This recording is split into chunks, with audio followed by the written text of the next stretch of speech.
Imagine walking through a jungle that smells like wet moss, sun-baked bark, and the occasional steaming pile of something you really don't want to step in. The birds are chirping, the leaves are rustling, and somewhere in this green maze of chaos, death is crouching. Quietly. No, not behind you, although, let's be honest, in a jungle, something is always behind you. But ahead, just out of sight, a few blades of tall grass away, crouched like a furry ninja with murder in its eyes, the tiger. Tigers are the kind of animal that doesn't just walk through the jungle, they haunt it. They don't charge in like lions with a royal trumpet. Tigers sneak in like they owe you money, dressed in stripes that somehow, in nature's twisted logic, turn a 10-foot-long, 600-pound apex predator into a vanishing act. Despite being bright orange with bold black stripes, a tiger is practically invisible in the tall grass. It's like nature played a prank on physics, and everyone's too scared to correct it. This magic trick, let's call it the striped ghost technique, is no accident. Tigers are built for stealth.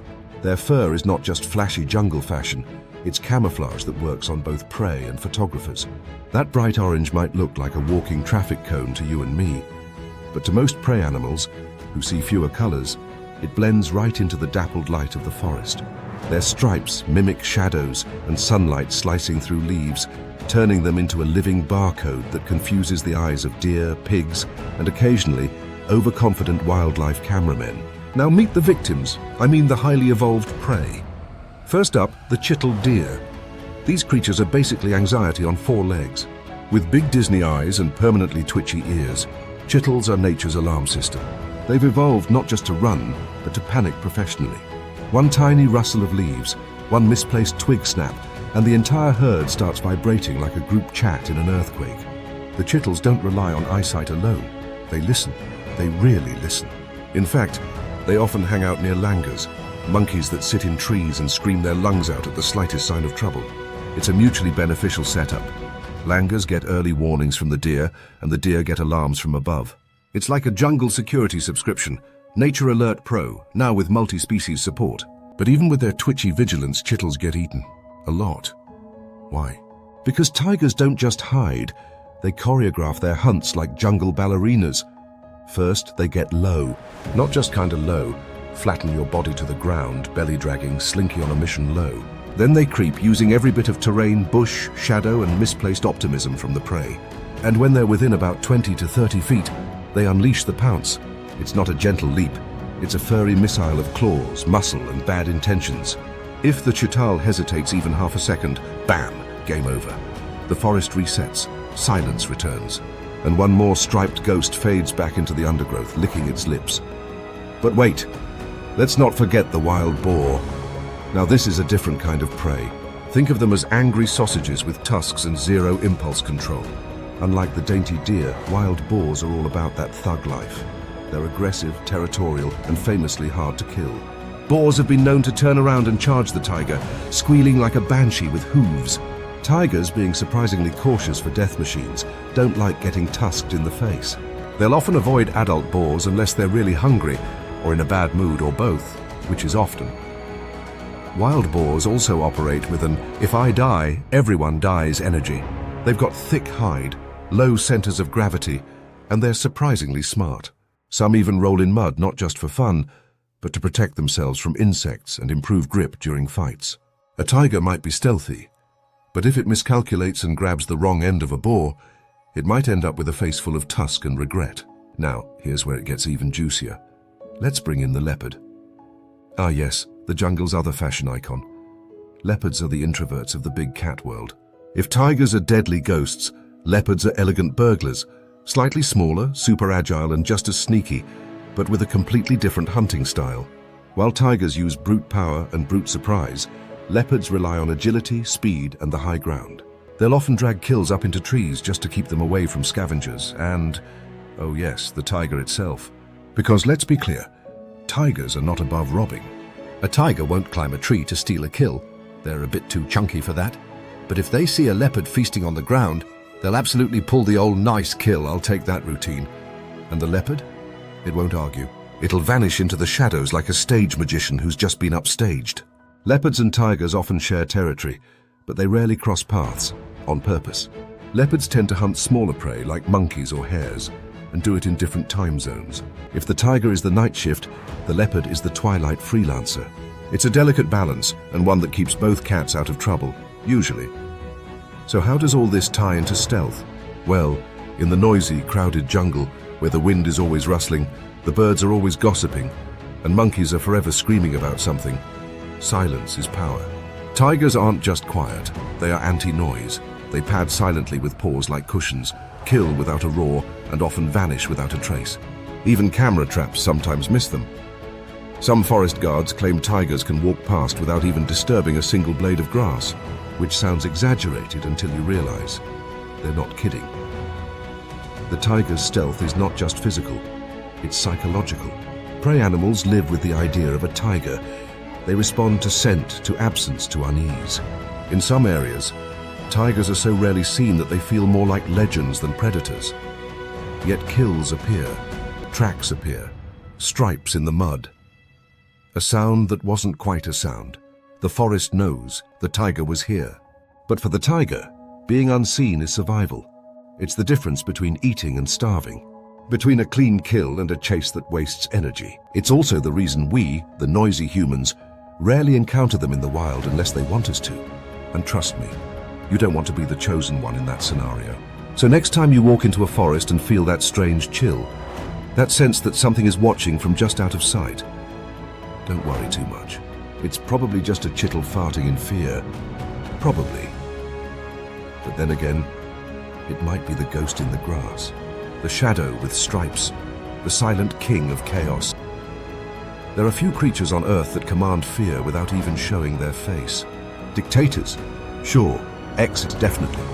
But in the animal kingdom, no one does it better than the tiger. This chapter isn't about claws or fangs or body counts. This is about something far more terrifying. Vibes. Yes, welcome to the part of the jungle where just the idea of a tiger can make a peacock drop its feathers in panic and a monkey scream like it saw a ghost. Because in the forest, the tiger doesn't need to roar. It simply exists. And that's enough to send the entire food chain into full-blown emotional damage. Let's step into the Sal forest sometime after sunrise. The trees are whispering, the light is golden, and everything looks serene. Until you realize something's off.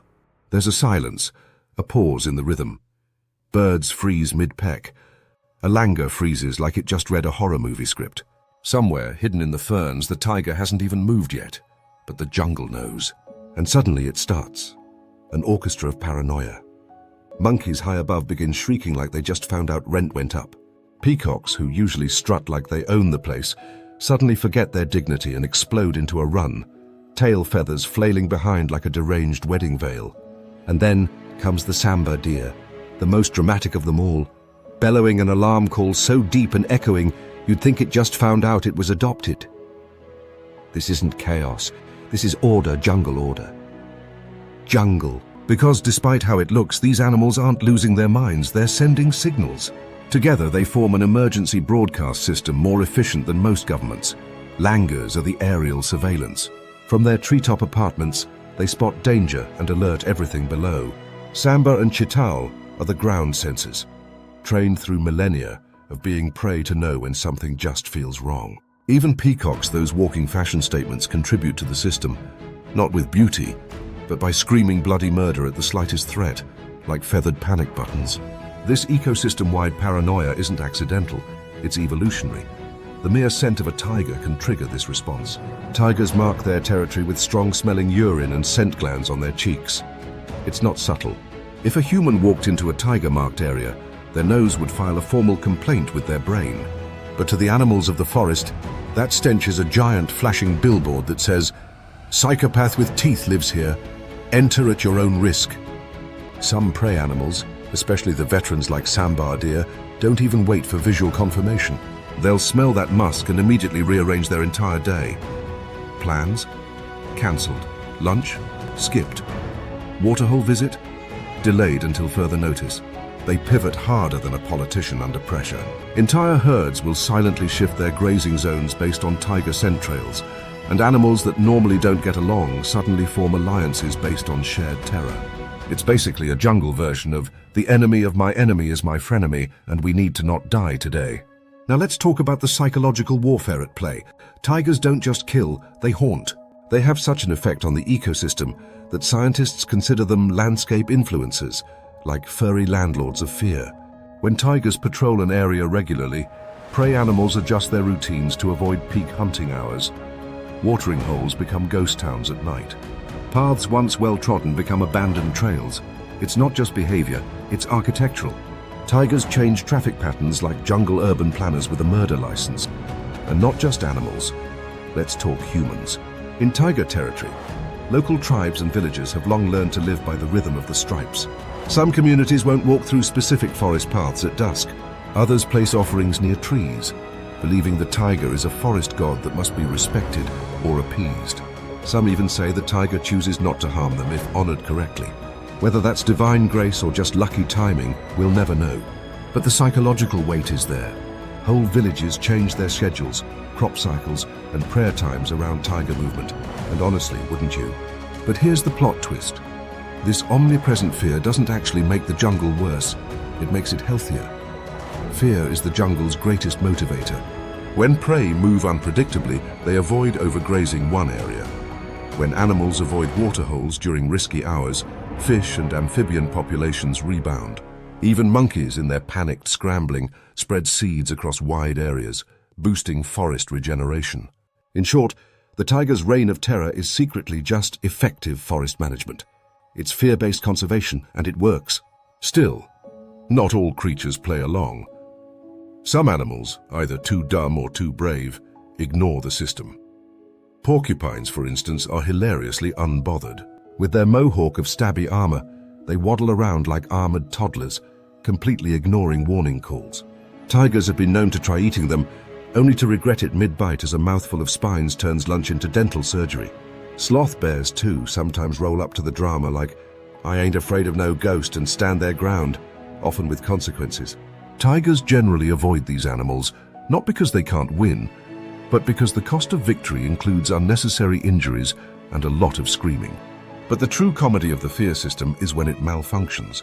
Sometimes a chital will freak out over nothing, a squirrel rustling leaves, or a bird dive-bombing a caterpillar. Within seconds, the jungle descends into a panic spiral.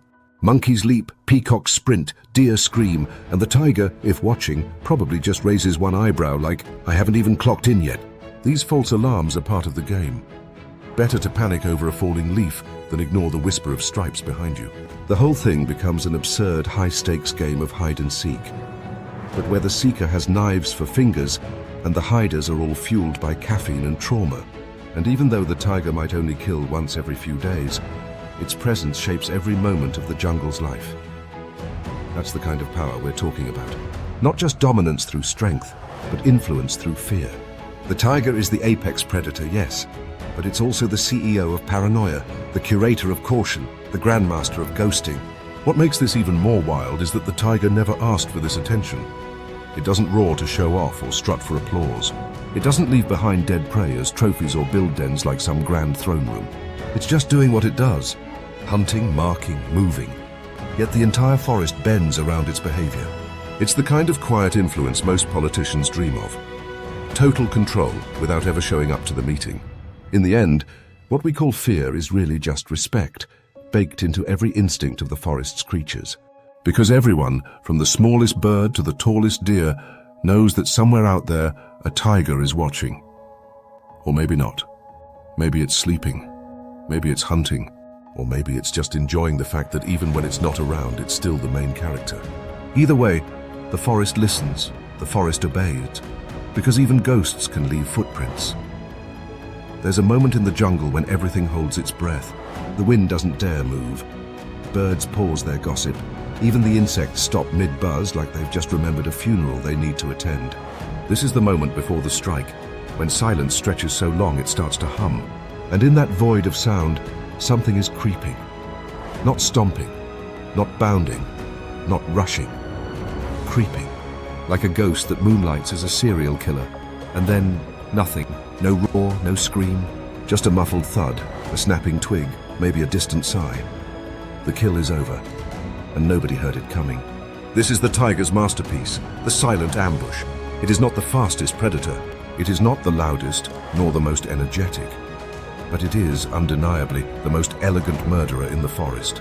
Every part of its body, from its velvet paws to its crushing jaw, is built for a single flawless purpose: to end a life without warning. And it's done so well that if nature handed out assassination awards, the tiger would have a trophy shelf bigger than its own territory. Let's break down the biomechanics of death, shall we? First, the paws. You may think of paws as cute, especially when seen on Instagram kittens. But tiger paws are a different beast entirely. These are deadly slippers of silence, broad, padded and engineered like luxury carpets that just happen to be attached to an animal that can dislocate your spine. The paw pads absorb every crunch, every rustle, every snap. Tigers can walk over dried leaves, cracked twigs and crunchy gravel like they've spent a lifetime playing forest floor minesweeper. It's stealth, but with claws. Then there are the muscles. Oh, the muscles. A tiger is 220 kilograms of bad decisions for anything it decides to target. It doesn't sprint like a cheetah. No need. A cheetah is a sports car. A tiger is a tank with yoga flexibility. Those shoulders, pure raw power, giving it the ability to launch into a pounce like a rocket made of fur and rage. Those jaws, engineered to crush windpipes and snap necks. When a tiger grabs you, it doesn't play. It presses down with over 1,000 pounds of bite force. That's enough to punch a hole through bone and dignity. But the true magic isn't in the body, it's in the patience. Tigers are the monks of murder. They can stalk a target for an hour, 2 hours, longer, all while maintaining absolute silence, crawling inch by inch through shrubs, grass and ego. They calculate angles like physics professors. They read wind direction like perfume snobs. They even time their moves with rustling leaves or thunderclaps to mask sound. It's not hunting, it's art. Deadly, beautiful art. Now let's contrast this surgical strike with the dholes, India's wild dogs. Dholes are basically chaos wrapped in fur. They hunt in packs, communicate in high-pitched yelps, and have the subtlety of a food fight at a wedding. Where the tiger is the lone assassin, the dhole pack is a rowdy biker gang crashing into the jungle with attitude and terrible table manners. A typical dhole hunt sounds like a musical number written by caffeine addicts. One spots a deer. The others join in, yipping and sprinting. They don't stalk. They sprint in broad daylight, flushing the prey out like maniacs, chasing it until one gets a grip on the leg or throat. Then, well, let's just say their strategy involves biting everything that moves until it doesn't anymore. It's messy, it's loud, it's inefficient, but it works. And the jungle trembles more from the noise than the violence. Now imagine both hunters, tiger and dhole, going after the same prey. A chittle deer. The tiger lowers itself into the grass, eyes fixed, breath slow. Meanwhile, 5 dholes explode from the other side of the forest like confetti from a grenade. The deer panics and bolts, crashing straight into the path of the waiting tiger, who, at the last possible second, leaps like a nightmare on springs. The dholes stop short, confused, possibly annoyed that their noisy strategy led someone else to an easy kill. The tiger drags its prize into cover. The dholes stand there, wondering if it's rude to ask for leftovers. But it's not just dholes. There's another ambush artist lurking in the scene. The crocodile. Oh yes, let's not forget the reptilian version of a horror movie jump scare. Crocodiles hunt in waterholes where animals come to drink. They don't sneak. They wait, like scaly statues with dead eyes and grumpy souls. When prey gets too close, they lunge out with jaws like steel traps and drag their victim into the water for a violent spa session of spinning, drowning, and limb removal. Crocs have the patience of furniture and the manners of a landmine. They don't need silence because they have camouflage and water. 2 things that help you go from zero to murder real fast. But they're not picky. They'll take a samba, a monkey, or even a dhole if it's feeling bold and unlucky. Their strike is fast, violent, and often over before the brain has finished its morning coffee. So here we are. Tiger, dhole, and crocodile. 3 apex predators. 3 completely different murder styles. One does it with grace and quietude. One does it with noise and numbers. One does it with stillness and sudden terror. Each has evolved to master its niche, and yet all exist in this theater of violence called the jungle, crossing paths, stealing kills, and sometimes ending up on each other's menus. But if you asked every creature in the forest, who would they rather not meet? The answer would be unanimous. Because while dholes make a ruckus and crocs make a splash, tigers make nothing. No sound, No fuss, no warning. Just 1 second of peace, and the next, complete silence. Because unlike the others, the tiger doesn't hunt the way we think of hunting. It haunts. Even after the kill, it doesn't parade or pose. It drags its prize into cover, disappears into shadow, and feasts in silence. The forest absorbs the moment, erasing all evidence except for a single blood-stained patch in the grass, and a few nervous animals now rethinking their career choices. The jungle returns to normal. Birds sing again. Monkeys resume being annoying. The peacocks pretend nothing happened, but somewhere in the bushes a pair of amber eyes close in satisfaction. No sound, no celebration, no witnesses. Because that's the tiger's way. It doesn't need applause, just results. The tiger, for all its power and prestige, is not a glutton. After a clean ambush and a silent feast, it doesn't vacuum up every last bone like a competitive eater on national television. No, it eats its fill, maybe drags the body a few meters into the bushes, licks its paws like a sassy house cat with a body count, and disappears back into the forest shadows. And that, dear viewer, is when the party starts.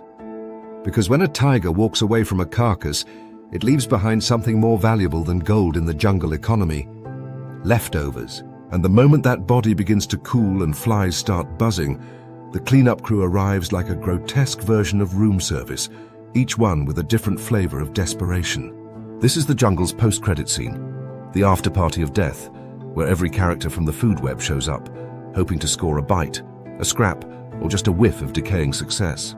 Let's start at the top of this greasy hierarchy with the jackals. These slick, sharp-eyed scavengers are like the neighborhood gossipers of the forest, always watching, always lurking, and always ready to cash in on someone else's hard work. Jackals aren't particularly brave, but they are strategic. They often shadow a tiger at a safe distance, tailing it like furry paparazzi with no sense of boundaries. They don't hunt tigers. They stalk meals that tigers create. Once the big cat is done and gone, or even just looking the other way, the jackals slide in, snatch a piece, and vanish with the speed of regret. Then come the vultures, nature's original garbage disposal units with wings. If a tiger kill isn't covered or hidden well, vultures can spot the carnage from thousands of feet in the air, descending like flying undertakers in a slow-motion ballet of doom. And while they may not be the prettiest guests at this buffet, they have the social skills of a hammer and the facial charm of someone who lost a fight with a cheese grater. They are efficient. A flock of vultures can strip a carcass clean in under an hour, leaving behind nothing but bones, a few feathers, and the lingering scent of judgment. Their stomach acid, by the way, is so strong it can kill anthrax, botulism, and almost every other plague Mother Nature has in her pantry. So yes, they are gross, but also vital. Think of them as the forest's hazmat team with a serious attitude problem. But in certain parts of India, something else might crash the party: hyenas. Now let's be clear, in most of India, hyenas and tigers don't always cross paths. Hyenas are more common in open grasslands and arid zones, while tigers love thick forests. But there are overlap zones, dry forests, buffer zones, and human-inhabited edges, where these two creatures become very uncomfortable neighbors. And hyenas? They are not shy. With jaws that could crack bowling balls and an appetite for literally anything, bones, leather, tin cans if you let them, they bring chaos to the carcass. Hyenas are the type of scavenger that doesn't ask politely, they take. If a tiger is nearby, they'll hesitate. If it's gone, they'll clean up with such noisy enthusiasm you'd think they were throwing a barbecue. And if there's a pack of them, even a tiger might raise an eyebrow and reconsider sticking around. But scavengers aren't the only ones sniffing around tiger leftovers. Because sometimes in the deep folds of night, another predator arrives, not for scraps, but to steal the whole meal. Enter the leopard. Now, leopards and tigers live in a delicate truce, mostly by pretending the other doesn't exist. But when hunger bites hard and a leopard catches wind of an unattended tiger kill, it turns into a ninja-level burglar. Moving through the trees or tall grass with grace and guilt, it slips in, grabs a chunk of meat, maybe even drags the whole thing up into a tree if it's small enough, and vanishes before the tiger returns. Of course, this heist doesn't always go as planned. If the tiger comes back early, all bets are off. The clash that follows is not some epic wrestling match. It's a brutal, silent, terrifying standoff that usually ends with one creature running, bleeding, or worse. Leopards, being smaller, tend to bolt. Tigers don't chase far. They're not petty. But if caught, the leopard could face serious injuries or even death, because tigers don't like being robbed, especially not when they're digesting. Now for the wild card in this nightly dance of scavenging and theft, the sloth bear. This creature is part vacuum cleaner, part fury, with the temperament of a raccoon that's had a bad day and access to steroids. Sloth bears don't eat meat as a primary diet, but they're opportunists. They'll wander into a tiger kill scene, sniff around, and if the tiger's not home, they'll dig in, loudly, messily, and with no sense of manners. And unlike leopards or jackals, sloth bears will fight. If a tiger returns mid-meal, the sloth bear doesn't always back down. It stands up on two legs, roars like a blender full of gravel, and goes full berserker.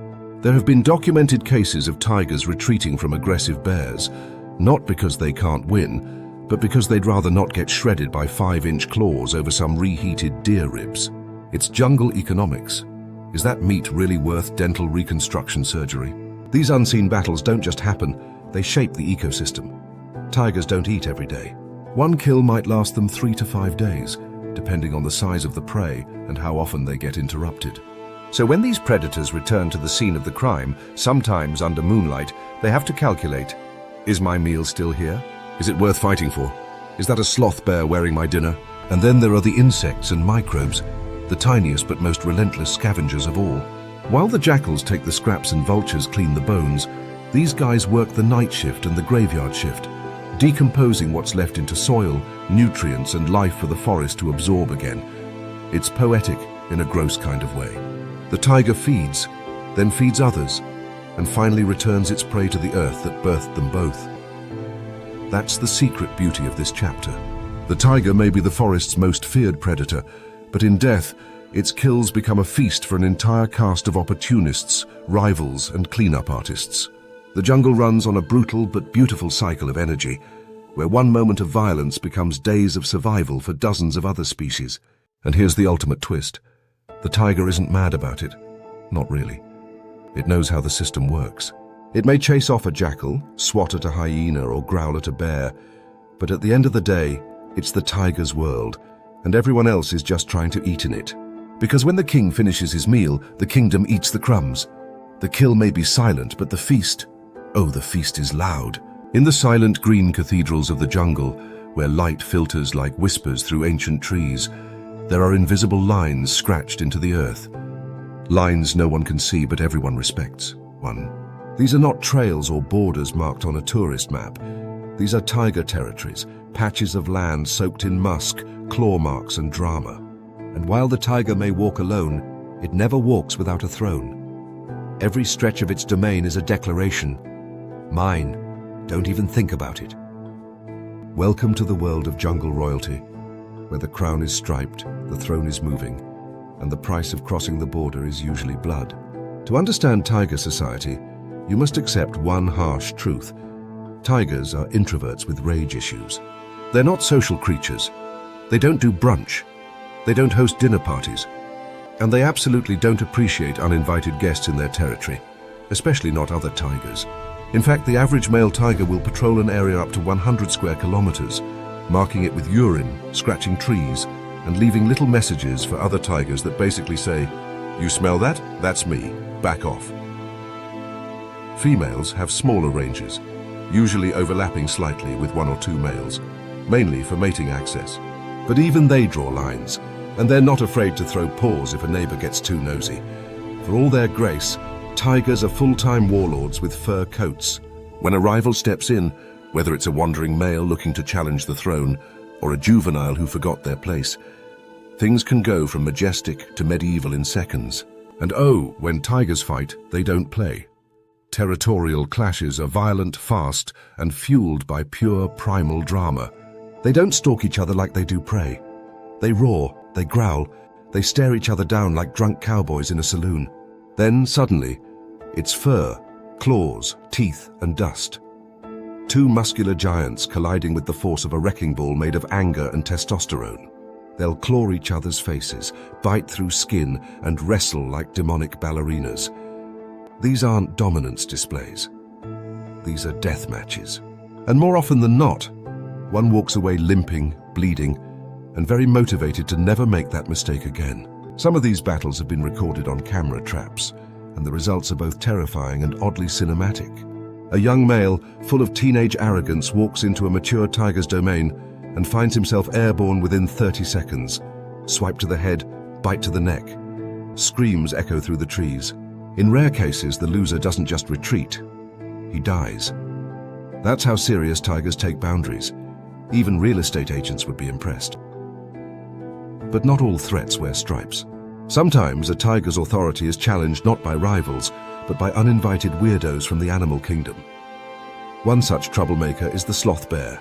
If the tiger is jungle royalty, then the sloth bear is the drunk uncle who shows up to family dinner, eats with its hands, and dares anyone to comment. Sloth bears are not predators, but they're strong, aggressive, and very bad at backing down.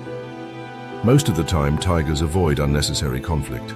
But if a sloth bear waddles into a tiger's path, maybe sniffing around the same termite mound or crossing over a shared trail, tensions rise. You'd think the tiger would make quick work of it. But no.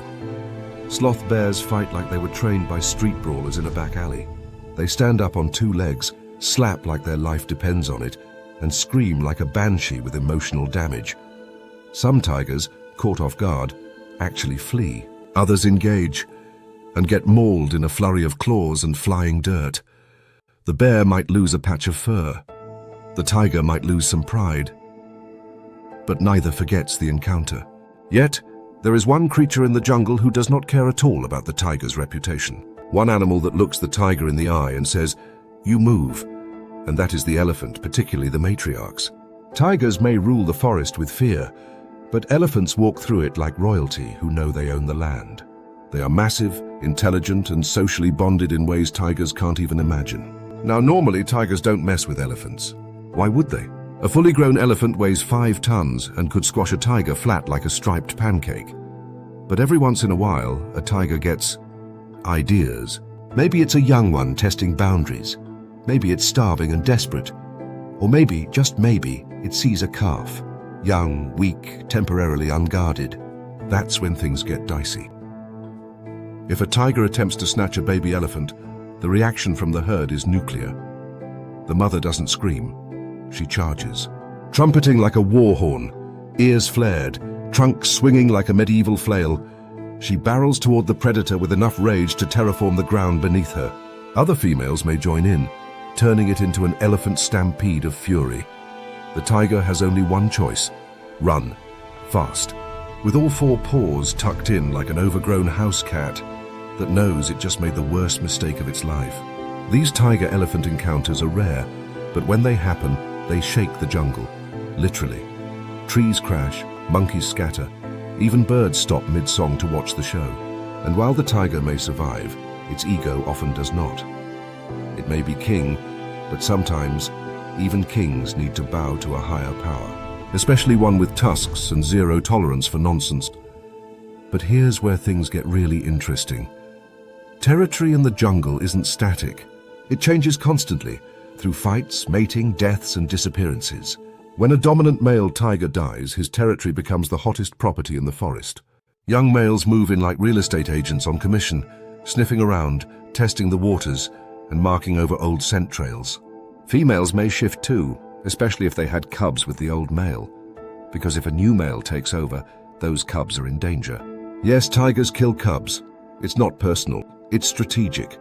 A new male eliminates the previous male's lineage to make the females receptive to mating again. It's brutal, cold, and textbook nature. This, in turn, triggers behavior changes in the females, who might hide their cubs or even mate with the new male without ovulating just to trick him into thinking the cubs are his. Nature is not just violent, it's manipulative. So while the image of a tiger lounging on a rock or padding through the trees may look peaceful, beneath that calm exterior is a constant war of survival, dominance, and shifting power. Every step it takes is a message. Every scent mark is a signature on a contract that says, "This is mine, try me."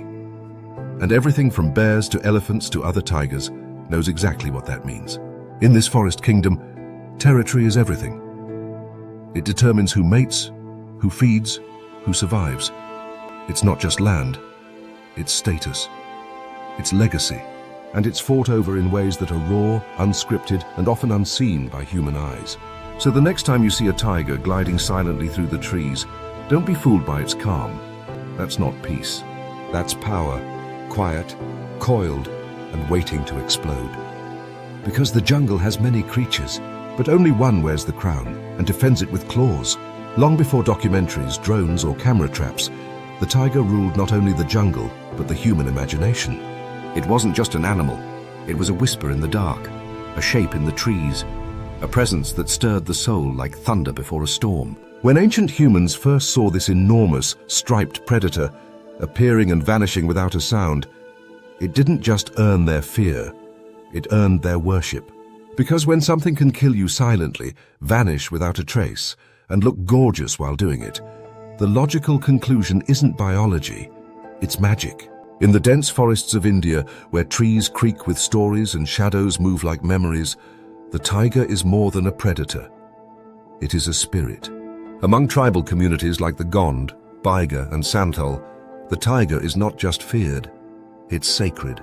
Some believe each village is protected by a Waghoba, a tiger spirit that watches over its people. This ghostly guardian isn't necessarily friendly. It might still snack on a stray goat or two, but it keeps worse things at bay. A tiger sighting near the village is often seen as a sign, a reminder that nature is watching, and sometimes correcting. In these communities, rituals are held for the tiger, not for protection from it, but to honor its place in the natural order. Offerings are left near sacred stones. Stories are told around fires. And when a tiger kills someone, which occasionally happens, it's rarely blamed. The death is mourned, yes, but often accepted as the will of the forest. It was his time, elders might say, as if the tiger were a cosmic tax collector doing divine accounting. But this reverence isn't limited to India's forests. Across the mountains and rivers of Thailand, the tiger has prowled through Buddhist tales and local superstitions for centuries. In Thai folklore, the tiger is often a changeling, a shapeshifter. Some stories speak of monks who, after years of forbidden meditation and questionable snacks, gained the power to transform into tigers. Others believe certain tigers are were-tigers, cursed or blessed humans who roam the forest in feline form by night. The Karen people, an indigenous group spread across Myanmar and northern Thailand, carry an even more deliciously spooky belief that some tigers are spirit enforcers, sent by the forest itself to punish humans who break taboos, cutting sacred trees, hunting forbidden animals, or disrespecting ancestors. One misstep, and you're no longer just a trespasser. You're lunch. And then there's China, where tigers walk the line between myth, medicine, and martial arts. In traditional Chinese culture, the tiger is a symbol of courage, strength, and military power. It represents the cardinal direction west, the season of autumn, and, just to keep things cosmically balanced, it's the natural enemy of serpents and demons. The white tiger, Baihu, is one of the four symbols of Chinese mythology, guarding the western heavens and looking like it moonlights in an ancient rock band. But while the tiger is a celestial force up there, down on Earth, it has also been a target of unfortunate admiration. For centuries, nearly every part of the tiger, bones, whiskers, eyeballs, was used in traditional Chinese medicine. Tiger bone wine, believed to boost strength and virility, led to widespread hunting and illegal trade. So yes, while the tiger was respected spiritually, it was also ground up and bottled like a protein shake of shame. That duality, veneration and exploitation, perfectly captures how humanity has always struggled with powerful predators. We fear them. We worship them. Then we try to wear them. But tigers never walked these legends alone. The forests they haunted were also home to other creatures with supernatural resumes. Beings that flew, slithered, and crawled through the same spiritual dimension of storytelling. Take the snake, for instance. Across Asia, serpents are seen as both sacred and sinister. In India, the Naga is a semi-divine serpent being capable of both great wisdom and catastrophic vengeance. These snake deities live in rivers, caves, and ancient temples, guarding hidden treasures and old secrets. Sometimes they appear in dreams, sometimes in rituals, and sometimes in holes in your backyard that suddenly make you cancel your gardening plans. Tigers and Nagas rarely clash in mythology, but they're often viewed as parallel forces, powerful, primal, and unpredictable.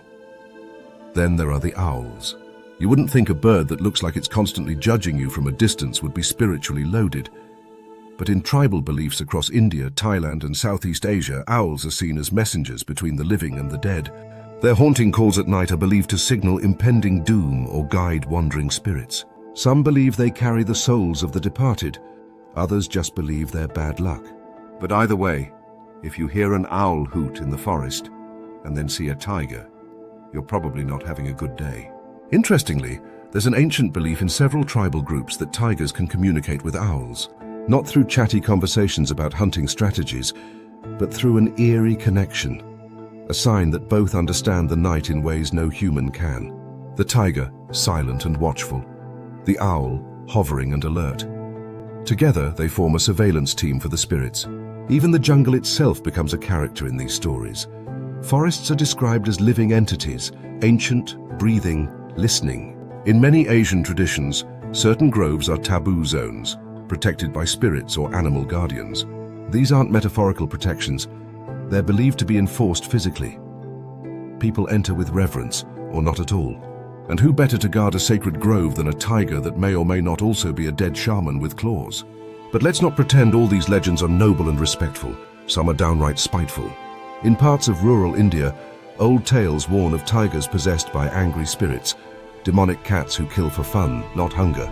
These aren't normal tigers. These are ghost tigers, churalbacks, with glowing eyes and a thirst for vengeance. Some believe they can't be killed by bullets. Others say they turn into humans during the day. In these stories, fear mutates into folklore, blending real danger with supernatural imagination until even seasoned forest rangers start side-eyeing shadows. So what do all these myths, spirits, and fever dreams tell us? They tell us that the tiger is not just an animal. It is a symbol, a force, a question mark in the shape of a predator. It exists not just in forests, but in temples, stories, and the deep folds of ancestral memory. Its biology draped in mystery. A creature of flesh, yes, but also of legend. And that might just be the tiger's greatest power. Because while bullets can kill, and poachers can hunt, and habitat can disappear, it's much harder to erase something that lives in the human imagination. The tiger haunts more than prey, it haunts us. And as long as stories are told and fires are lit in the dark, the spirit of the tiger will keep pacing in the shadows, unseen but never forgotten. Once upon a time, maybe just a few decades ago, a tiger's biggest concern was whether the chital deer would detect its approach through a patch of bamboo. Its mornings involved silent patrols through the undergrowth. Its evenings were dedicated to marking territory, and its nights were reserved for strategic murder. It was the undisputed ruler of the jungle, the invisible force behind every rustle and whisper. Life was predictable. Brutal, but predictable. And then, one day the jungle started to hum with the sound of motorcycles. Humans came, and they didn't come politely. They brought roads, fences, cell towers, loud conversations, plastic wrappers, blaring horns, and a population so big it could probably outnumber termites if given a few more years. The forest, once endless and unbroken, began to shrink. Trees fell. Rivers were choked. Cropland sprawled like a spilled drink across tiger habitat. And where once there were green corridors of silence, now there were villages, with goats, cows, children, satellite dishes, and a surprising number of aggressively territorial stray dogs. But the tiger didn't disappear. It adapted. Some tigers learned to navigate this new labyrinth of human clutter with eerie precision. They became ghosts, not just of the forest, but of the farmlands, the banana plantations, even the highways. In India's Maharashtra, one such tiger, nicknamed Walker, became famous for traveling over 1,300 kilometers across farms, roads, and villages, somehow avoiding detection for months. It was the ultimate stealth challenge, moving through a world filled with people who fear you, worship you, and occasionally try to shoot you, all while making sure not to trip over a sleeping buffalo. These modern-day jungle cats have learned the art of human evasion.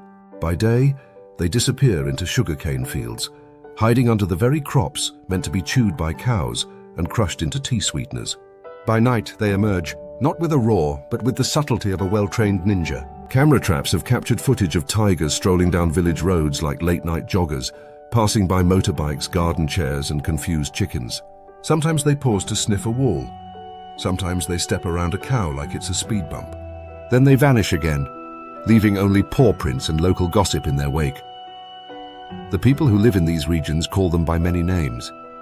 Bagdev, tiger god. Kalabuk, the dark tiger. Some call them bad luck, others say they're protectors, but all agree on one thing. The tiger is still here, and it's walking among them. But this uneasy coexistence is not a fairy tale.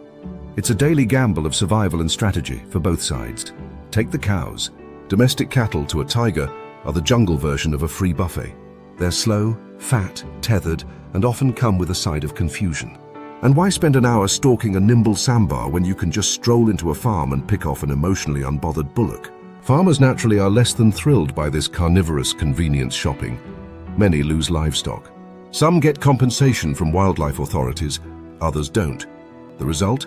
Frustration, fear, and sometimes retaliation. Then there are the stray dogs, those scrappy little rebels who now patrol Indian villages in loosely organized bark squads. These dogs are fearless and, frankly, a bit unhinged. If a tiger passes by at night, the local dogs often go full DEFCON 1, howling, chasing, yapping like they're auditioning for a war movie. Most tigers ignore them, annoyed but unimpressed. Others seem genuinely surprised, probably thinking, what strange, noisy rodents have evolved in my absence? And then, there are the humans. Humans react to tiger presence in wildly different ways, depending on cultural background, experience, and how recently someone's uncle was chased through a millet field. Some villages light fires and bang metal pots to keep tigers at bay, which works about as well as yelling at a thunderstorm. Others put up scarecrows, yes, actual scarecrows, as if a predator with night vision and a PhD in stalking is going to be fooled by a man made of sticks in a dusty t-shirt. But the real problem starts when humans decide to hunt back. Despite being legally protected, tigers are still sometimes poisoned, snared, or shot in retaliation. It's not just an emotional reaction, it's economic.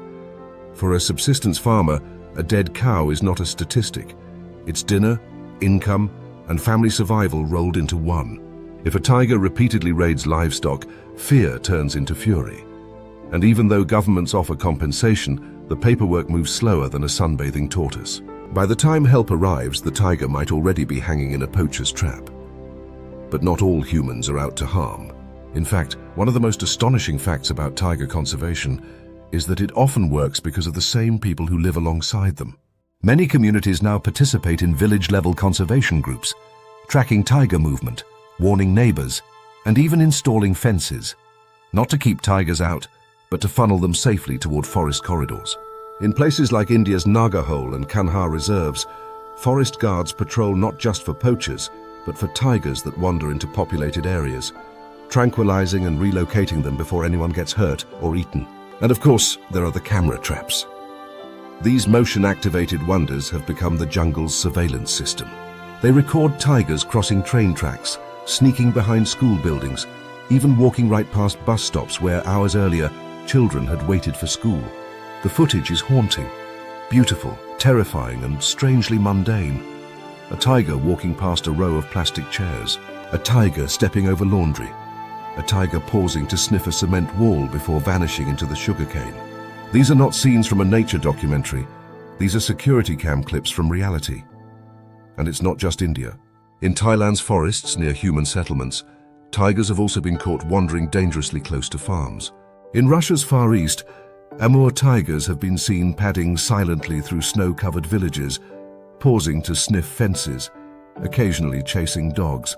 China, too, has seen tiger sightings rise in regions where habitat protection has improved. The species is adapting. The ghosts are learning new tricks. But the real twist?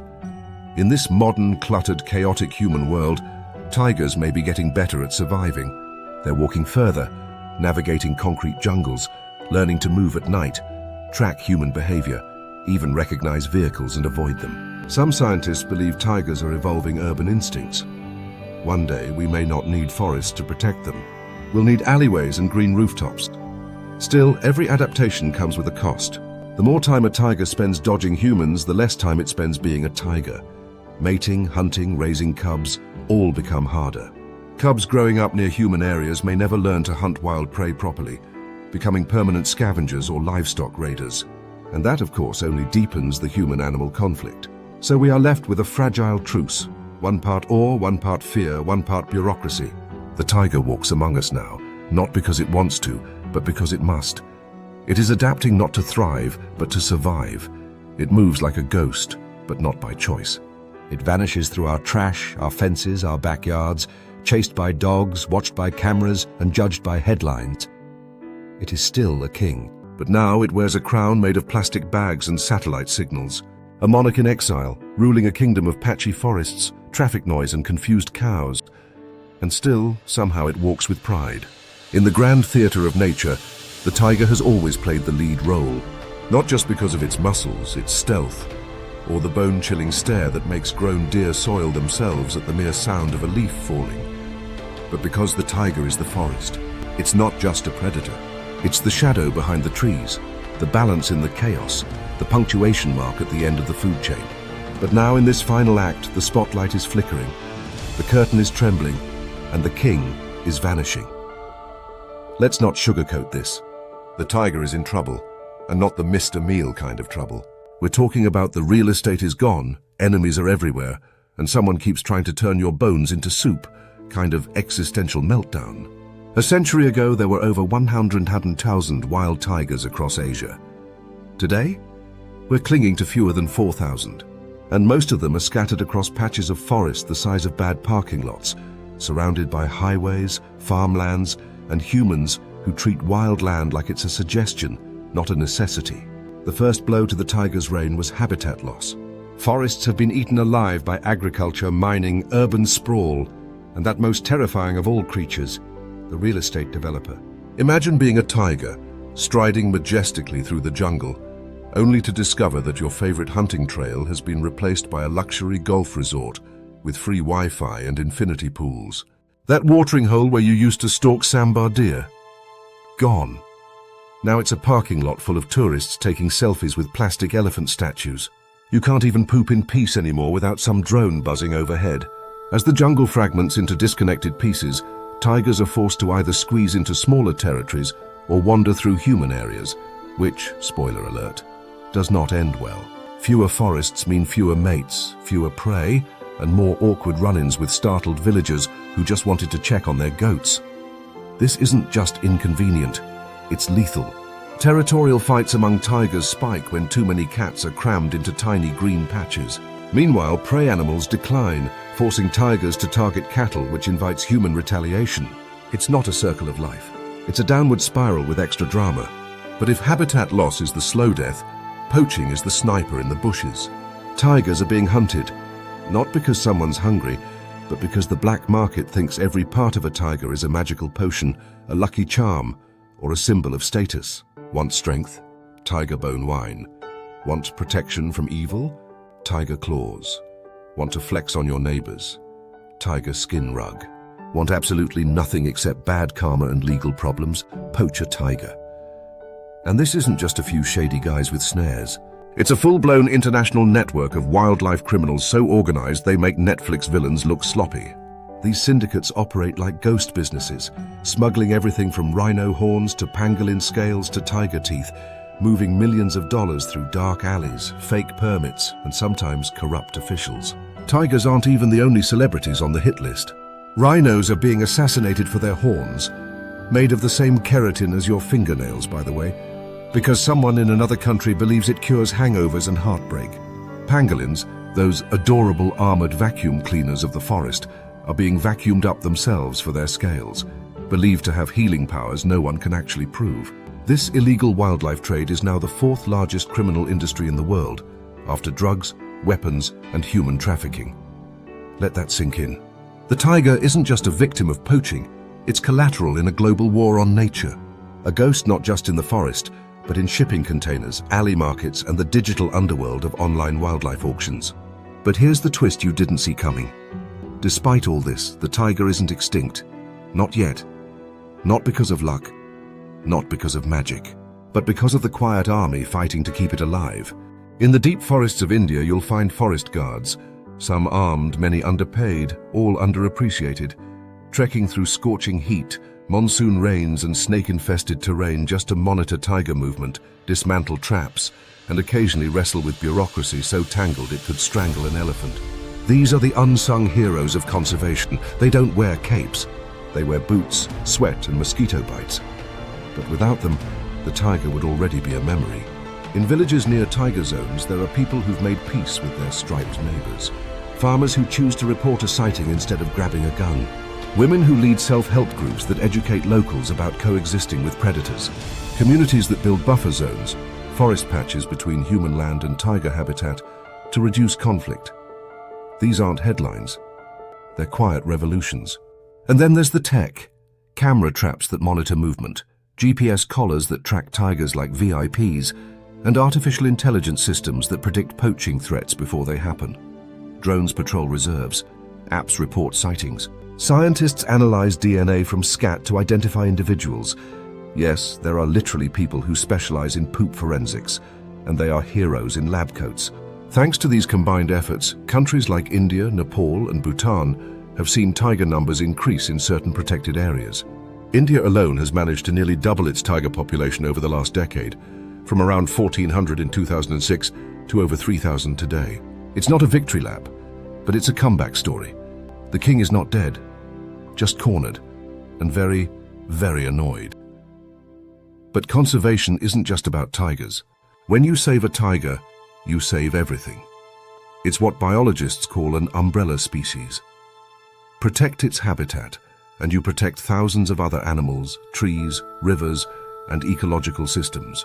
You protect the deer, the monkeys, the elephants, the birds, even the insects that annoy you. You protect balance.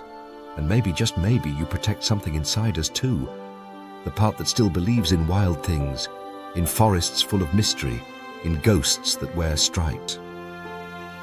So what's next for the tiger? That depends on us.